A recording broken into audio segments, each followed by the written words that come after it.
प्रातः क्लास चल रहा था 1/9/1967 शुक्रवार को।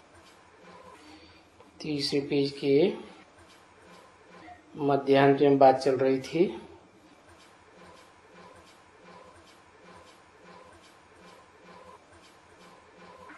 कि भाई काला क्यों बनते हैं। काम चिता पर चढ़ करके रसातल में चले जाते हैं, पतित हो जाते हैं, दुखी हो जाते हैं बिल्कुल ही। अभी देखो, ये तो समझाते हैं ना, अभी संगम में समझाते हैं भरतनाट्य पैनी हो गया है। और ये क्यों पैनी हो गया? क्योंकि वो वाइसलेस दुनिया थी और ये विशियस दुनिया है। इस दुनिया के संग के रंग में आने से विशियस हो जाते हैं, भरतनाट्य पैनी बन जाते हैं। तो काम चिता पर बाप ने आकर के समझाया, अभी अच्छी तरह से बच्चे ऐसे ये चित्र समझाओ। और अभी ये कोई समझानी ऐसे नहीं है कि जन्माष्टमी पर ही समझाई जाएगी कृष्ण का चित्र लेकर के, या रामनवमी पर ही समझाई जाएगी राम का चित्र लेकर के। कभी भी ऐसे नहीं कि रामनवमी पर ही नहीं, ऐसे चित्र निकले हैं चित्र लेकर के समझाने के लिए। क्योंकि राम जयंती भी तो होती है ना, जिसको राम नवमी कहा जाता है। कृष्ण की अष्टमी और राम की नवमी।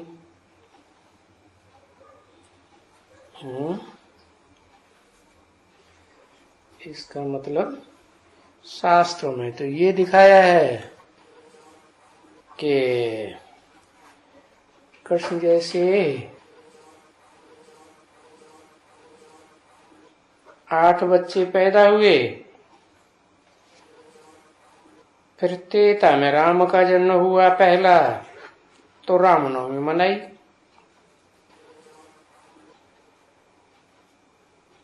फिर कृष्ण जन्माष्टमी क्यों मनाते हैं?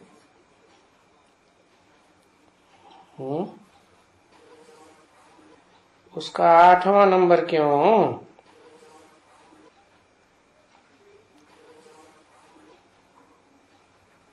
तो रामनवमी निकलेगी तभी भी ऐसे ही निकालेंगे।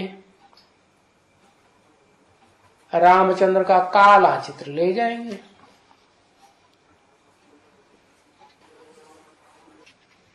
कृष्ण का भी ले जाएंगे। बोलो, ये है सूर्यवंशी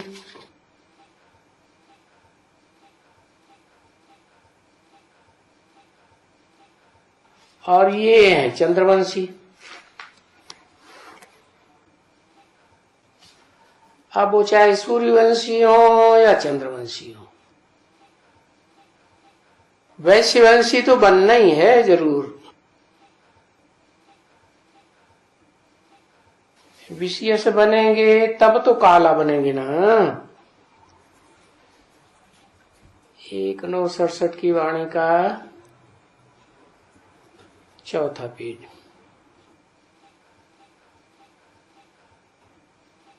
क्योंकि सारी दुनिया, भारत उस समय में तो भारत ही था, सूर्यवंशियों चंद्रवंशियों के जमाने में। बाद में ये वैश्यवंशी हुए विदेशियों के आने से। भारत सूर्यवंशी, सो भारत चंद्रवंशी, और फिर वो ही भारत हो जाते हैं वैश्यवंशी।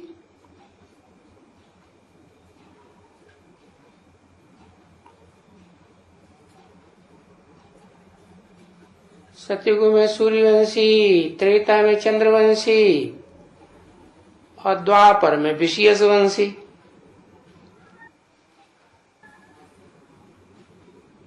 वैश्यवंशी तो फिर देवता तो नहीं कहलाएंगे, क्योंकि विषयस हो गए, नहीं कहे जाएंगे। ये तो और भी बाबा इसको, अगर उनका चित्र होता, मंदिर वाला चित्र, वो जगन्नाथ का नाम रख दिया है जगन्नाथ, सारे जगत का नाथ।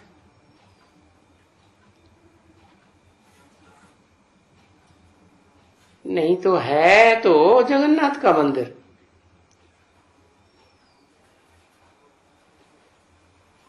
पीछे जगन कह देते हैं, कोई क्या कह देते हैं, कोई क्या कह देते हैं। अगर उन जगन्नाथ का भी चित्र मिल जाए, समझा ना, वहां से, कहां से, जगन्नाथपुरी मंदिर से, क्योंकि अभी बाबा वाणी चलाते हैं ना। अभी कलकत्ता है, नाम पड़ा है कलकत्ता, कलयकली से कट्टा, कट्ट की तरफ में है ना। अगर सयाने और समझू होते तो उस मंदिर का वो चित्र भी ले आते, क्योंकि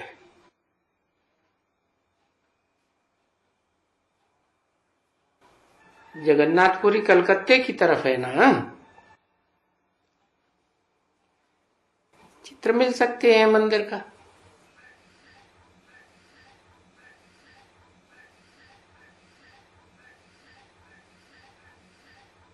नहीं मिल सकते हैं, ऐसे तो नहीं मिल सकते हैं। नहीं मिल सकते हैं तो फोटो भी निकाल सकते हैं।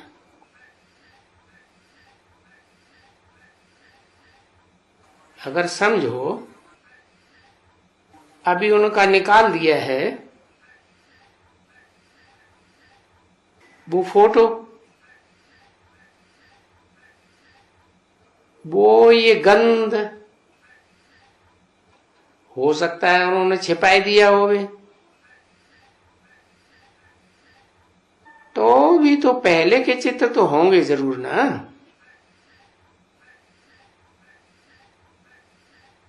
तो वो उसका छिपाई दिया, पर और भी जगह है ना जरूर, क्योंकि उधर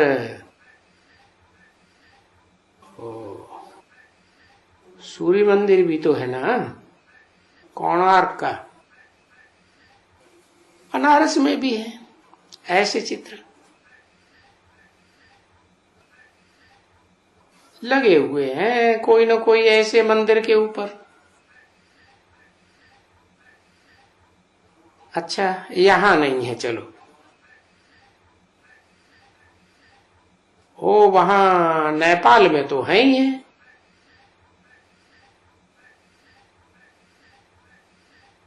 तो कहां न कहां से तो ये चित्र,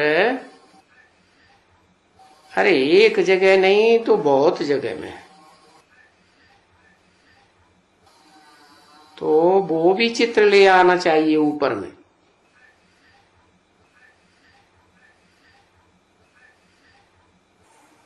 क्योंकि वो बहुत देवताएं हैं इकट्ठे, जैसे कि देवताओं का कुल है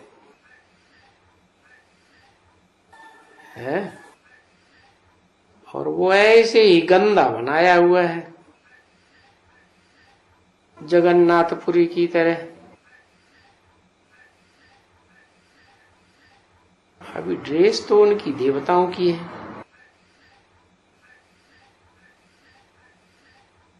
बाकी उनकी एक्टिविटी तो गंदी दिखाते हैं।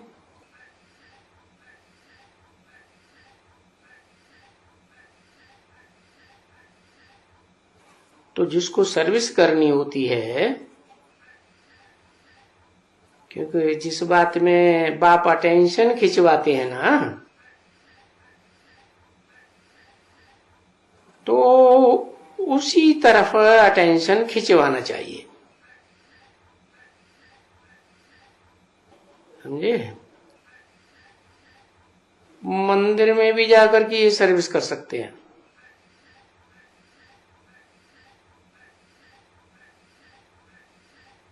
काली मंदिर में भी सर्विस कर सकते हैं, जहां श्रीनाथ का द्वारा है।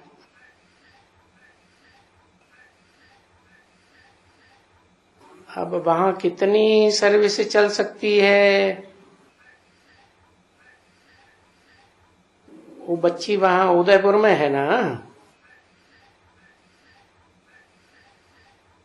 उदयपुर में भी तुम बच्चे आते तो है ना,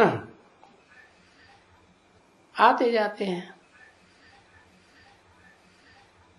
कोई ग्राहक भी आते जाते हैं।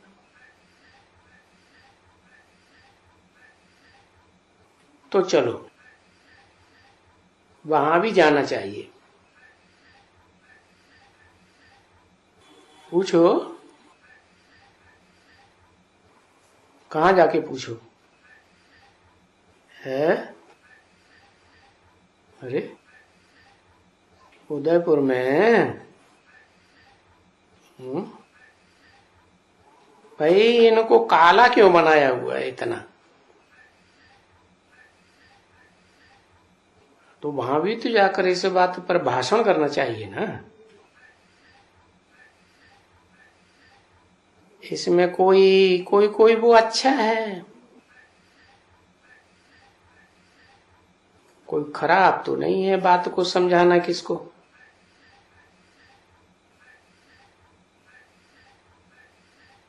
ये इसको कहा ही जाता है। कहाँ काले हुए भाई, आयरन एज्ड वर्ल्ड में काले हुए। कौन सा युग है? कलयुग। और वो है गोल्डन एज वर्ल्ड, सत्ययुग है। ये बातें तो तुम बच्चों को बाप ने बहुत अच्छी तरह से समझाया है। भाई कट चढ़ जाती है तो दृष्टांत देते हैं।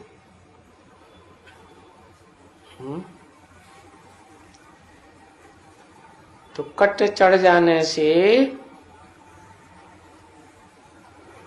बाप से कोई मिलता ही नहीं है।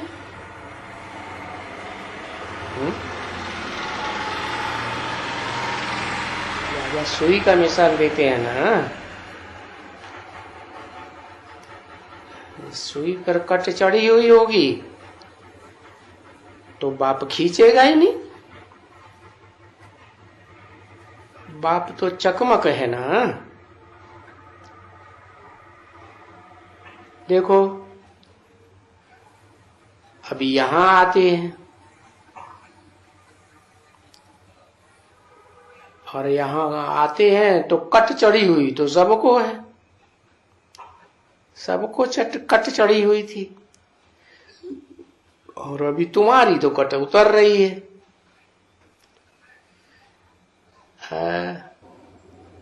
किनकी उतरती है, किनकी नहीं उतरती है,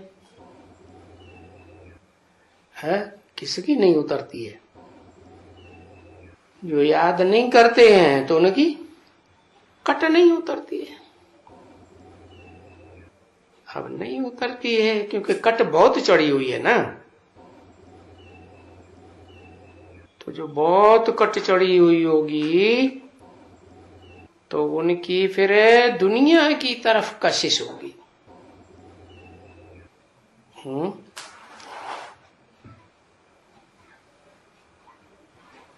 अभी बाप बैठ करके समझाते हैं। अभी तो जीव आत्माओं को, जो आत्माएं उनको मालूम है कि बरोबर हमको बाबा पढ़ाते हैं। और पहली पहली बात वही एकदम शुरुआत की ये बात क्या, वही पवित्रता की बात। तो वो तो देखो यज्ञ में शुरुआत से ही झगड़े चले चले आए पवित्रता के ऊपर। और तो आगे तो पवित्रता का नाम नहीं लेते थे। अच्छा, ज्ञानामृत पिएंगे तो जब ज्ञान अमृत पिएंगे तो पीने वाले फिर विवेक तो नहीं खाएंगे।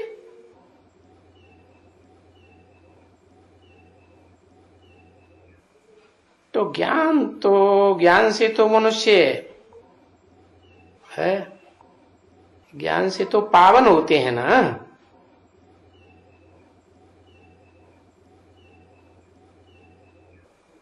ज्ञान जल कहा जाता है। भक्ति मार्ग में तो नदी में स्नान करने जाते हैं, गंगा में स्नान करने जाएंगे, पावन हो जाएंगे। अब यहां तो बाप ने समझाया है तुम तो आत्मा हो, आत्मा को तो ज्ञान चाहिए। ज्ञान जल की बात है ना। तो ये तो भगवान ही बैठ करके कहते हैं।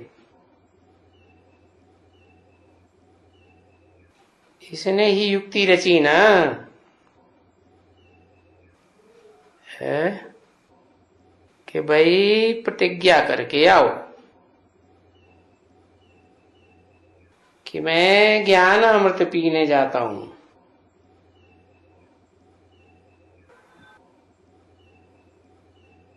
वो ज्ञान अमृत तो है अमृत।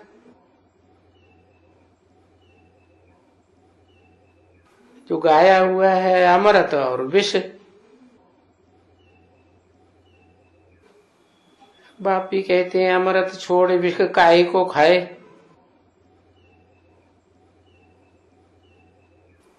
तो अमृत तो जरूर पावन बनाने की चीज है ना।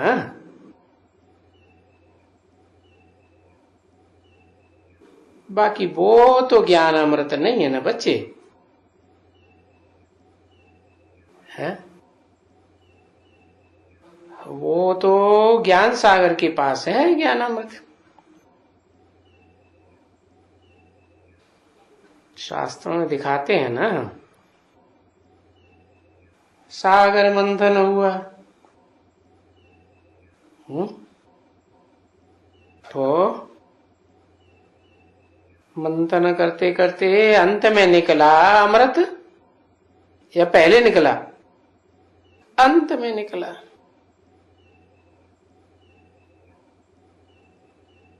बाकी यहां शास्त्रों को तो नहीं कहेंगे, ये तो ज्ञान सागर की बात है यहाँ की है।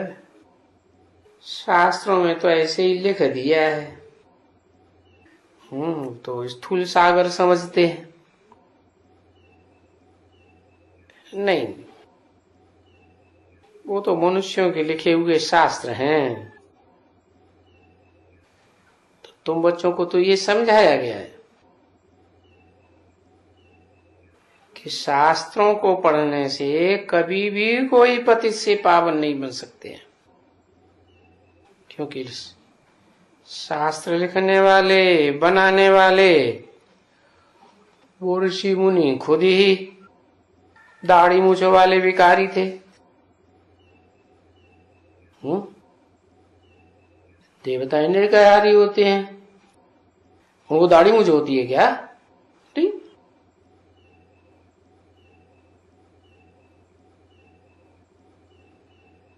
तो शास्त्र पढ़ने से कोई पावन नहीं बन सकता। तो भी पतित से पावन बनने के बाद तो फिर पावन दुनिया में जाना है ना।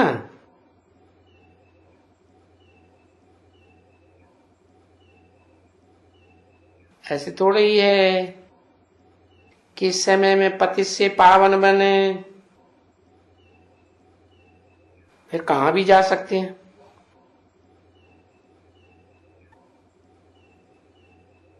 है तो पावन दुनिया में ही जाना पड़े।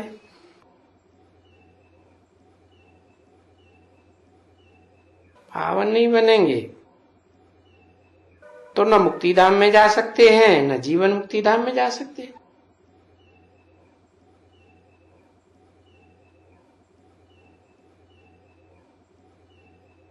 और मुक्ति धाम या जीवन मुक्ति धाम वहां से लौटने का तो है ही नहीं किसी को।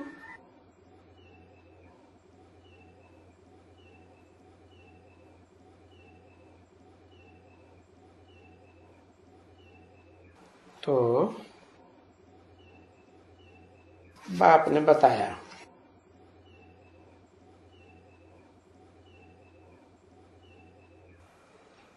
कि जो पावन धाम नहीं जाएंगे, मुक्ति धाम, जीवन मुक्ति धाम, तो पावन बनेंगे ही कैसे? कोई बना ही कैसे सकता है? जबकि वापस जाने का उनको है ही नहीं। 1967 की वाणी का 5वां पेज। न मुक्ति धाम न जीवन मुक्ति धाम, कोई को भी नहीं जाना है।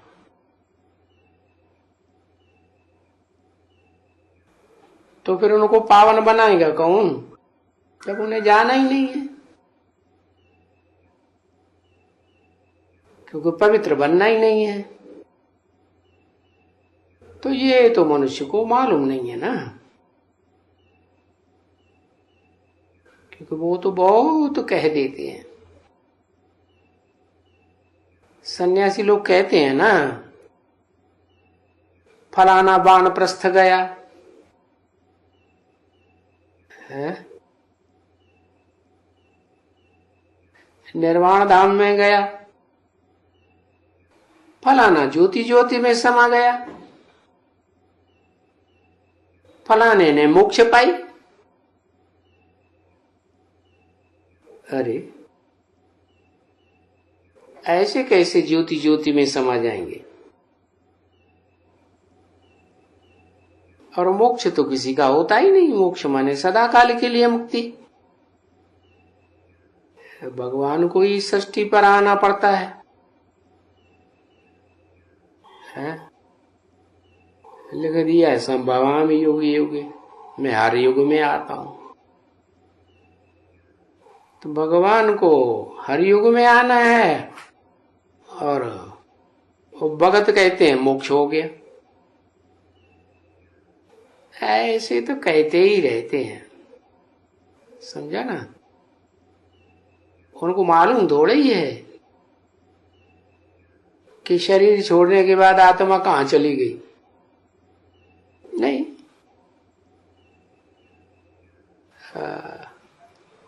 वो तो कोई जैनी होगा, बोलेगा ये तो मोक्ष को पाई लिया। अभी उन जैनियों को क्या मालूम कि मोक्ष को पाई लिया या कुछ क्या हुआ। बस बोलते हैं मोक्ष को पा लिया। आदमी तो बहुत ही है ना।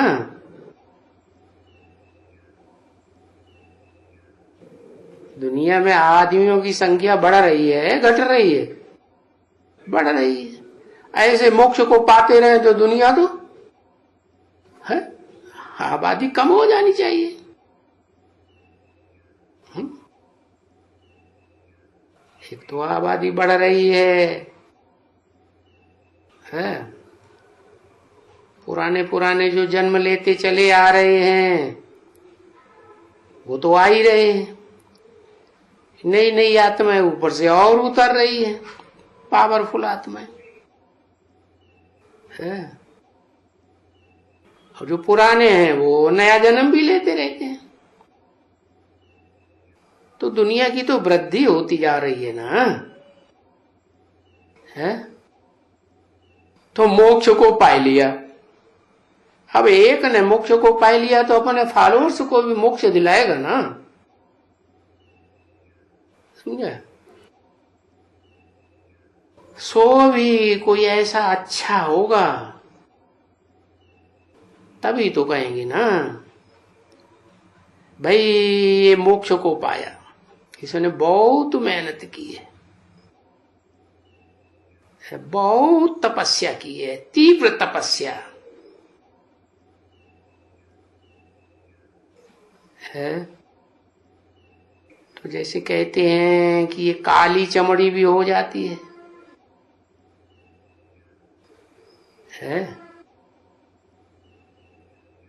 ये जैनियों की इनके मंदिर देखे हैं काली चमड़ी वाले जैनियों के हैं? अरे दिलवाड़ा में 2 मंदिर बने हैं ना, एक गोरी मूर्तियों का, एक काली मूर्तियों का ऊपर बना हुआ है, नंगी मूर्तियां। काली चमड़ी हो जाती है ना ये जैनियों की, दिगंबर जैनियों की। और तपस्या करते हैं, ऐसी तपस्या करते होंगे। तो जब वो शरीर छोड़ेंगे तो कहेंगे भाई ये मोक्ष को पा गया। अभी किसको क्या मालूम क्या मोक्ष को पा लिया, बस समझ लिया। अरे वो तो गया, जा करके दूसरा जन्म लिया।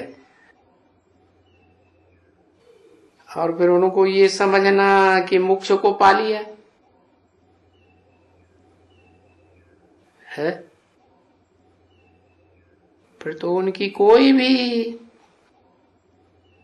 मोक्ष को पा लिया तो फिर उनकी कोई भी क्रियाकर्म तो नहीं करना चाहिए। वो तो मोक्ष को पा लिया।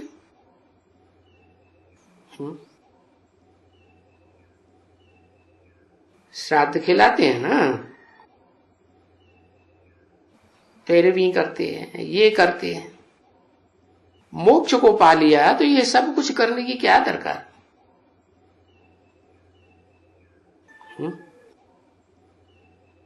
क्योंकि जिस आत्मा ने मोक्ष को पा लिया उसके लिए तो फिर कुछ भी करने की दरकार नहीं है, पा लिया ना। यहां तो करते ही हैं कि उनको कोई तकलीफ न हो। ऐसे ढेर सारे क्रियाकर्म करते रहते हैं ना, है? कोई 13वें दिन करेंगे, फिर साल में करेंगे, फिर चौवर्षी करेंगे, और फिर देखो भक्ति जगाते रहते हैं, है? ज्योति जगाते रहते हैं, इनको कहीं अंधेरा ना हो जाए, है? आत्मा कहीं बिचारी अंधेरे में ठोकरें न खावे, है ना? अभी अंधेरा क्यों? जब मोक्ष पा लिया तो अंधेरी की तो कोई बात ही नहीं रहती, अब यहां तो तुम्हें समझाया है कि आत्मा एक शरीर छोड़ करके ठक से जाकर के दूसरा जन्म ले लेती है।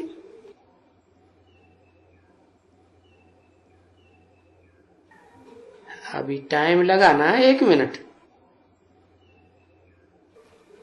समझे ना, सेकंड। अभी इसमें सेकंड, तो इसमें अंधियारे की तो कोई बात ही नहीं रहती है।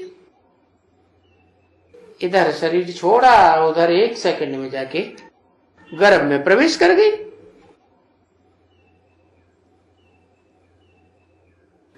तो ये दुनिया में रस्म रिवाज उल्टी उल्टी चली आ रही है। जो 12 दिन बत्ती जगाते हैं, और 13वें दिन 13वीं करते हैं, ब्राह्मणों को खिलाते हैं। अरे वो आत्मा जो जाना थी वो तो चली गई, पहुंच भी गई, एकदम शरीर में जाके प्रवेश कर लिया, क्योंकि उनका शरीर तो उनके वाइब्रेशन के अनुसार पहले से ही तैयार हो जाता है। किसका? शरीर छोड़ने वाली आत्मा का 3-4 महीने पहले से ही शरीर छोड़ तैयार होने लगता है गर्भ में। जैसे बूट वाले के पास जाओ, उनको ऑर्डर दे करके आओ, है, तो जब जाएंगे तो झट उनके पास तैयार रखा हुआ है क्या? बूट।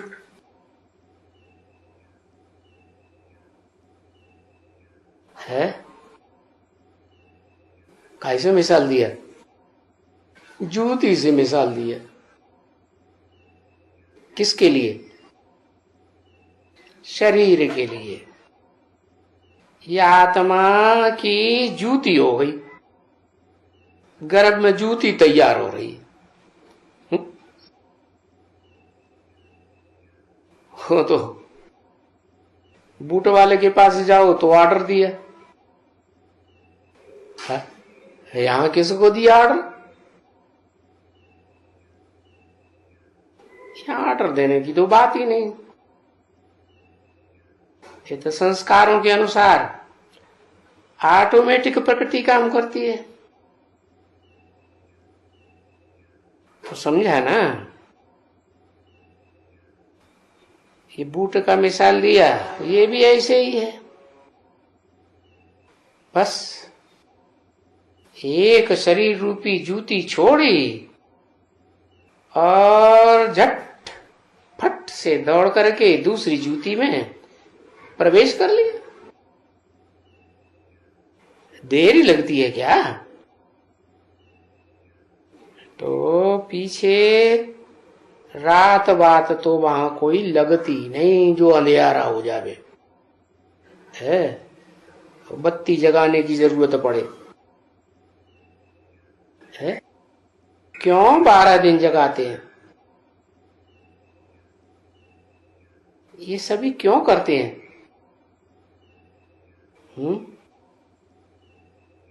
ये चली आ रही है रस्म रिवाज। कहां से चली आ रही है? अभी ये रस्म रिवाज ऐसे तो नहीं है, कभी कोई मिट जाएंगी नहीं, ये तो रस्म रिवाज चलती रहती है। तो जब वो समय आएंगे, वह अभी जो भी है, यानी तुम भी वो रस्म रिवाज करते हो, पहले करते थे ना, अभी तुम नहीं करते हो। और तुम तो बिल्कुल ही कुछ भी नहीं करते हो, कोई रस्म रिवाज नहीं है। वो सारी रस्म रिवाज झट उठाए के रख दिया, क्योंकि तुमको तो मालूम है ये शरीर छूटने के बाद ये तो मिट्टी हो गया। चलो डालो इसको पानी में, डालो मछलियां खा जाएंगी, या वहीं छोड़ दो।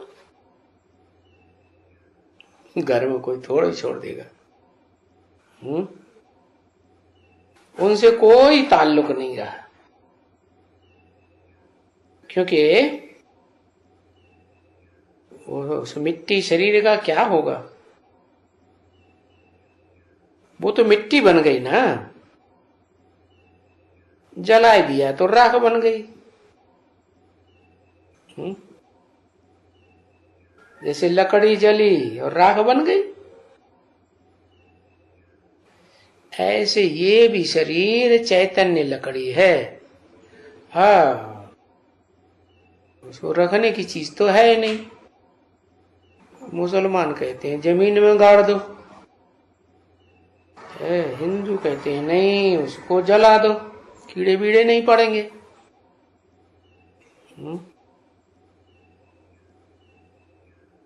छोटी बड़ी होती है ना क्या, ये शरीर रूपी लकड़ी, लाठी कहो, ये छोटी बड़ी होती है ना,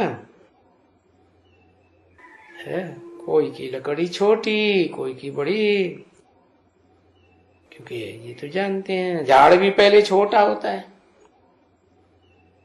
हाँ तो झाड़ भी बड़ा बड़ा हो जाता है। तो वो मिट्टी तो मिट्टी में गई। ये है रस्म रिवाज। क्या कहाँ की रस्म रिवाज है? संगम युग में क्या रस्म रिवाज चालू हुई है?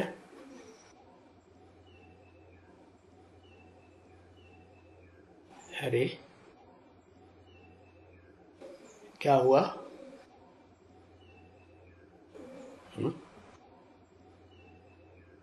हाँ, क्या रस्म रिवाज चालू हुई?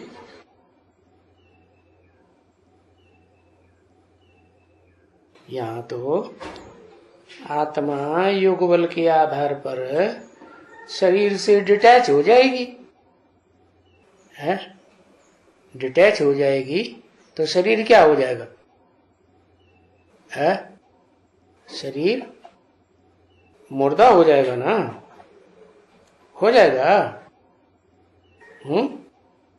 है बर्फ में दबे या कुछ भी हो, वो तो बीज रूप आत्माओं की बात है। बाकी सबका तो खलास हो जाएगा। तो मिट्टी मिट्टी में जाती है।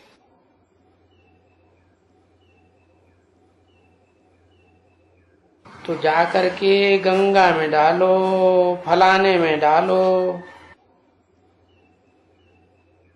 वहां कोई ऐसी रस्म रिवाज तो हो नहीं सकती है स्वर्ग में। क्या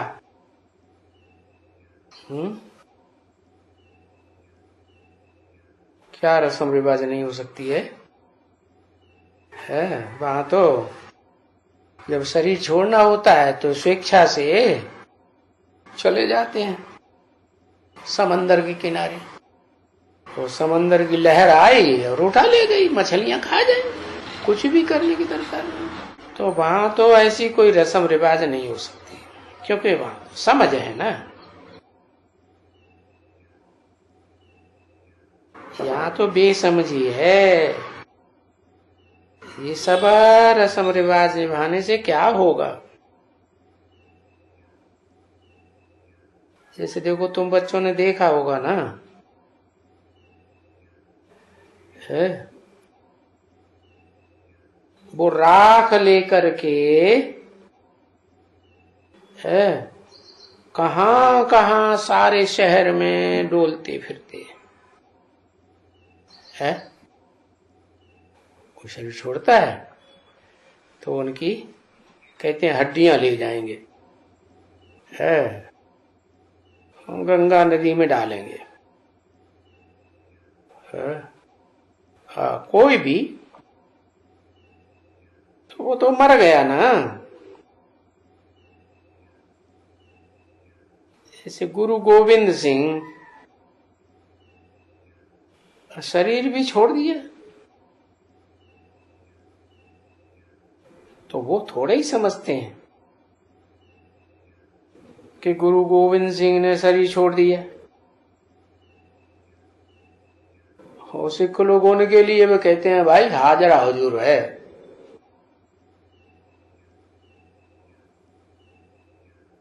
ऐसे कहते हैं ना, वो हाजरा हुजूर है। जैसे बाप के लिए कहा जाता है ना, है कि बाप हाजरा हुजूर है? तुम जब जब याद करते हो तो बाप हाजिर हो जाते हैं।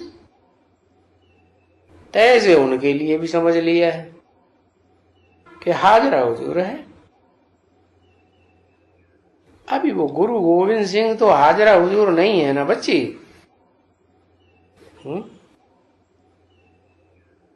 तो देखो, उनकी तलवार को कितना बरस हो गया, उनकी तलवार है। उनकी तलवार लेकर के सारे भारत में उनको पुजवाते हैं, तलवार को। कितना झुंड इकट्ठा होता है, कितना खर्चा करते हैं और क्या क्या करते हैं। तो ये सब है तो ना बच्चे।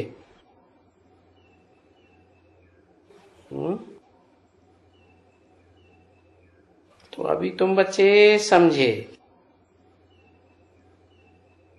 ये सब जो कुछ भी रस्म रिवाज है सब फालतू करते हैं, क्योंकि सच्ची सच्ची बात तो अभी बाप आकर समझाते हैं ना। वो आकर के ये बात बैठ समझाते हैं कि बच्चे, इन सब रीति रस्म रिवाजों में जो भक्ति मार्ग में चल रही है, अलग अलग संप्रदायों में, अलग अलग धर्मों में, इनमें कुछ भी रखा नहीं है? तो काहे में रखा है फिर?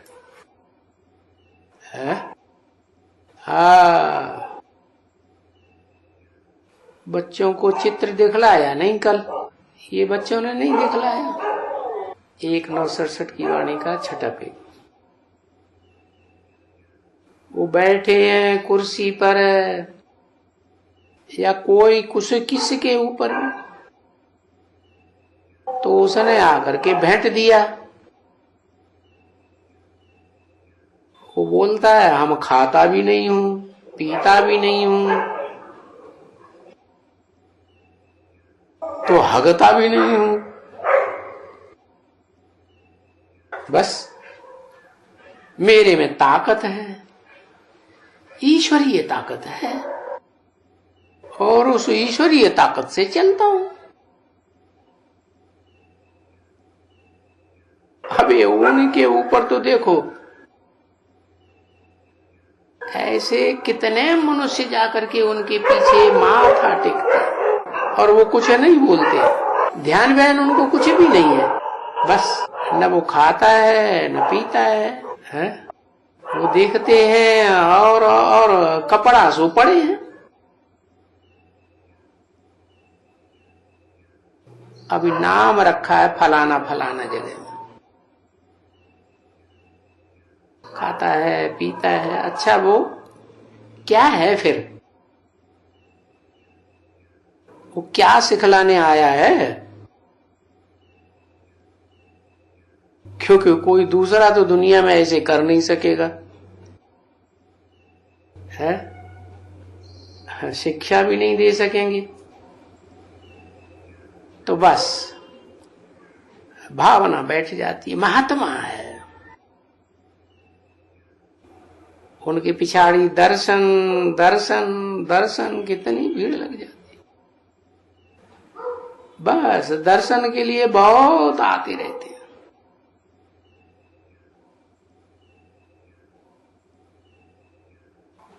ओम शांति।